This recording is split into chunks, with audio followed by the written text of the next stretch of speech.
जय हिंद दोस्तों, स्वागत है आपका अपने YouTube चैनल एग्जाम अचीवर्स में। तो फ्रेंड्स, आज हम टेक्निकल की क्लास में आप लोगों के लिए लेकर आए हैं साइंस केमिस्ट्री के topic wise most important questions. तो फ्रेंड्स, आज की जो क्लास है उसमें हमारा टॉपिक है पदार्थ की अवस्था यानी कि स्टेट ऑफ मैटर। तो चलिए इस टॉपिक को हम स्टार्ट करते हैं, लेकिन उससे पहले अगर आप चैनल पर नए हो तो सब्सक्राइब करना ना भूलें और नोटिफिकेशन बेल को प्रेस करना ना भूलें ताकि लेटेस्ट वीडियो के नोटिफिकेशन आपको मिल सके। और फ्रेंड्स, आप हमारे साथ हमारे टेलीग्राम चैनल पर भी जुड़ सकते हैं जिसकी लिंक आपको डिस्क्रिप्शन में मिल जाएगी। तो चलिए इस टॉपिक को हम स्टार्ट करते हैं। इसका क्वेश्चन है, दो या दो से अधिक शुद्ध पदार्थों की मात्रा के विचार से एक निश्चित अनुपात में संयोग करने से पदार्थ बनता है। तो दो या दो से अधिक पदार्थों का मिक्सचर किया जाता है, उन्हें मिलाया जाता है, लेकिन फ्रेंड्स अनुपात क्या होता है उसमें फिक्स होता है, निश्चित अनुपात में उनका मिलाया जाता है। तो ऐसे पदार्थ को क्या कहा जाता है, इस तरह के निश्चित अनुपात से जो बनता है उसे कहा जाता है फ्रेंड्स क्या, यौगिक यानी कि कंपाउंड। इसमें जो अनुपात होता है पदार्थों का या तत्वों का वो निश्चित होता है। नेक्स्ट क्वेश्चन है, एक ही प्रकार का परमाणु निम्न में से किस में मिलता है। तो फ्रेंड्स, हमें पता है कि जो एटम और परमाणु वो सबसे छोटी सी इकाई होती है। तो एक ही प्रकार का जो परमाणु होता है फ्रेंड्स वो किस में पाया जाता है। अगर हम बात करें खनिज यौगिक की, तो खनिज यौगिक जो होता है उसमें एक से अधिक परमाणु, अलग अलग पदार्थ होते हैं तो परमाणु भी अलग अलग होंगे, मिक्सचर भी नहीं होगा। तो इसका राइट आंसर क्या होगा, प्राकृतिक तत्व। नेचुरल जो एलिमेंट्स होते हैं उनमें क्या होता है, वन टाइप ऑफ एटम ही होता है। दो या दो से अधिक शुद्ध पदार्थों को किसी भी अनुपात में मिला देने से क्या बनता है। तो फ्रेंड्स, यहाँ पे अनुपात फिक्स नहीं है, किसी भी अनुपात में आप मिला सकते हो। तो उससे उसका जो रिजल्ट मिलेगा वो हमें क्या मिलेगा, मिश्रण यानी कि मिक्सचर। ऐसे तत्व जिनमें धातु और अधातु दोनों के गुण पाए जाते हैं उन्हें क्या कहते हैं। तो which have property of both metals and non metals, उन्हें क्या कहा जाता है फ्रेंड्स, मेटेलॉइड्स यानी कि उपधातु। कौन सी धातु विद्युत की कुचालक है। तो फ्रेंड्स, इन सभी में जो लेड है वो क्या होती है, विद्युत की कुचालक होती है, बैड कंडक्टर ऑफ इलेक्ट्रिसिटी। किस अधातु में धातुई चमक पाई जाती है। तो फ्रेंड्स, यहाँ पर ग्रेफाइट और आयोडीन का नाम दिया गया है। तो ये जो दोनों धातु हैं इन दोनों धातु में धातुई चमक पाई जाती है। तो इसका राइट आंसर क्या होगा, बोथ ऑफ अबव। निम्न में से कौन सी एक उपधातु है, which of the following is the metalloids. तो उपधातु अगर हम यहाँ पर टेबल देखते हैं पीरियोडिक टेबल, तो पीरियोडिक टेबल में इधर ज़्यादातर धातुएं पाई जाती है और इधर जाने पर धात्विक गुण कम होने लगता है और यहाँ पर इधर अधातुएं मिलती है। और इन दोनों के बीच में जो इधर वाला पार्ट है यहाँ पर ज़्यादातर उपधातुएं हमें मिलती है।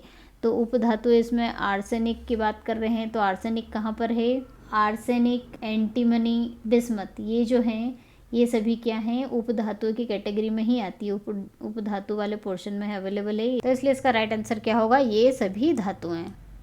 निम्न में से कौन सा एक यौगिक है, which of the following is a compound. तो यौगिक आप सभी को पता है फ्रेंड्स क्या होता है, एक निश्चित अनुपात में मिलने से बनता है। तो इन सभी में जो है, हम अगर वायु की बात करें तो वायु एक यौगिक नहीं है। पारा, ओजोन और अमोनिया, इन सभी में अगर हम बात करें तो जो अमोनिया है वो क्या है, एक यौगिक है। पारा तो क्या होता है, एक तत्व होता है। वायु एक मिश्रण है और ओजोन एक यौगिक नहीं है, क्योंकि यौगिक में दो या दो से अधिक पदार्थों का मिश्रण होता है और ओजोन में O3 यानी कि एक ही तत्व मौजूद है, ऑक्सीजन। तो इसलिए इसका राइट आंसर क्या होगा, अमोनिया। जल एक यौगिक है, क्यों है, क्योंकि यह ठोस, द्रव और तीनों की अवस्थाओं में पाया जाता है। तो ऐसा बिल्कुल नहीं है। इसमें हाइड्रोजन और ऑक्सीजन होती है, ऐसा भी बिल्कुल नहीं है। इसमें रासायनिक बंधों से जुड़े दो भिन्न तत्व होते हैं, हो सकता है, और यह रासायनिक स्थानों द्वारा दो सरल पदार्थों में तोड़ा जा सकता है। तो उसका राइट आंसर क्या होगा, इसमें रासायनिक बंधों से जुड़े दो भिन्न तत्व मौजूद होते हैं, इसलिए ये क्या है, एक यौगिक है, जिसका फॉर्मूला आप सभी को पता होगा क्या होगा, H2, जिसमें हाइड्रोजन और ऑक्सीजन दो तत्व जुड़े हुए होते हैं निश्चित अनुपात में। निम्न में से किस पदार्थ में ऑक्सीजन नहीं है। तो किस में ऑक्सीजन नहीं है फ्रेंड्स, सीमेंट की अगर हम बात करें तो सीमेंट का फॉर्मूला CaO.SiO2, लगभग ये बहुत सारे फॉर्मूले, लेकिन मैं ये बेसिक फार्मूला बता रही हूँ। तो इसमें क्या है, ऑक्सीजन है। दूसरा, अगर हम सैंड की बात करें यानी कि रेत की बात करें तो उसका फॉर्मूला होगा SiO2, तो इसमें की भी क्या है, ऑक्सीजन अवेलेबल है। तीसरा, केरोसिन का फॉर्मूला अगर देखें तो C12H26 C15H32 ये होता है, तो इसमें ऑक्सीजन अवेलेबल नहीं है। ग्लास का भी हम फॉर्मूला देख लेते हैं, कांच का फॉर्मूला क्या होता है, SiO4, इसमें भी ऑक्सीजन अवेलेबल है। तो ऑक्सीजन किस में नहीं है, मिट्टी के तेल यानी कि केरोसिन में।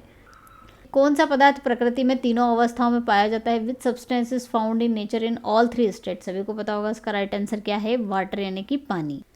स्टेनलेस स्टील एक मिश्र धातु है, जबकि वायु एक क्या है। तो स्टेनलेस स्टील क्या है, एक मिश्र धातु है फ्रेंड्स, लेकिन वायु क्या है, वायु एक मिश्रण होती है। इसमें कोई अनुपात, तत्वों का अनुपात फिक्स नहीं होता है। निम्न में से कौन सा ना तो तत्व है ना ही यौगिक है। तो फ्रेंड्स जो वायु है वो ना तो तत्व होता है और ना ही यौगिक होता है, क्योंकि तत्व में क्या है एक ही प्रकार के उससे बना होता है, जबकि वायु में एक ही प्रकार के तत्व नहीं होते हैं।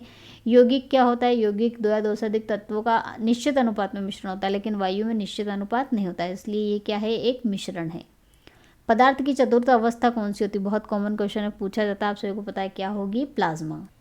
निम्न में से कौन सा एक यौगिक है, यौगिक जिसमें निश्चित अनुपात होता है, तो कौन सा होगा फ्रेंड्स, इसमें स्टील, पीतल, रेत या फिर हीरा। तो इसका राइट आंसर क्या होगा, रेत। रेत क्या है, रेत एक में एक निश्चित अनुपात होता है, जिसका फॉर्मूला मैंने अभी आपको बताया था SiO2। इसमें ऑक्सीजन और सिलिकॉन के जो तत्व होते हैं वो निश्चित अनुपात में होते हैं, इसलिए क्या है, एक यौगिक है ना, कंपाउंड है। हीरा एक क्या है, तत्व होता है।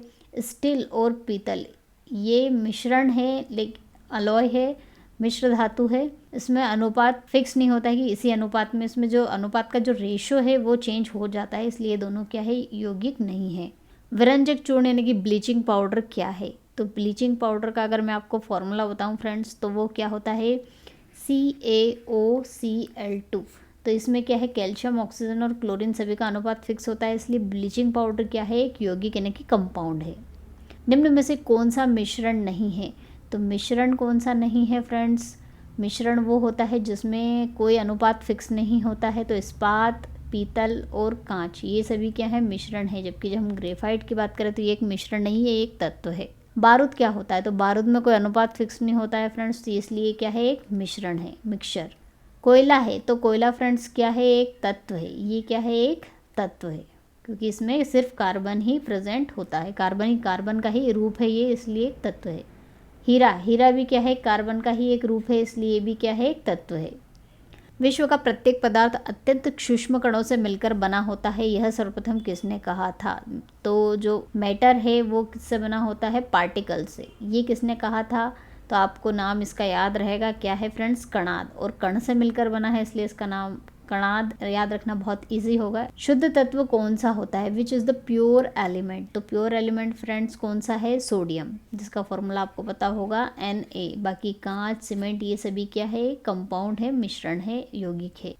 निम्न में से मिश्रण है, तो मिक्सचर कौन सा है फ्रेंड्स, तो इसमें मिक्सचर है फ्रेंड्स स्टील, क्योंकि इसमें क्या है कि ये किससे मिलकर बना होता है, सबसे पहले तो मैं आपको बता दूं, जो स्टील है वो आयरन और कार्बन इन दोनों से मिलकर बना होता है, और इनका जो अनुपात है इसमें फिक्स नहीं है कि इतना ही इसमें अमाउंट लगेगा, इसलिए क्या मिश्रण है।